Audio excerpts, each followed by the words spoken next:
బెల్లం ముక్కలు ఇచ్చారా?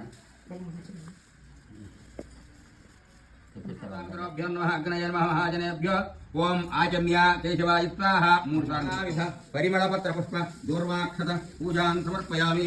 ధూపమాగ్రాపయామి.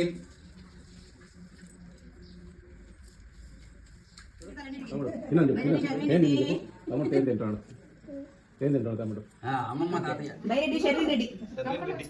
షర్విన్ అంటే శివుడు అనమాట. శివుడు నామాల్లో అమృతం కదా, అది అమృతం.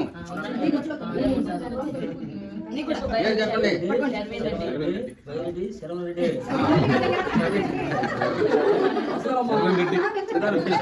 ఎందుకంటే అందరికి పరిచయం అన్నమాట, పేరు పరిచయం చేయటం ఇది.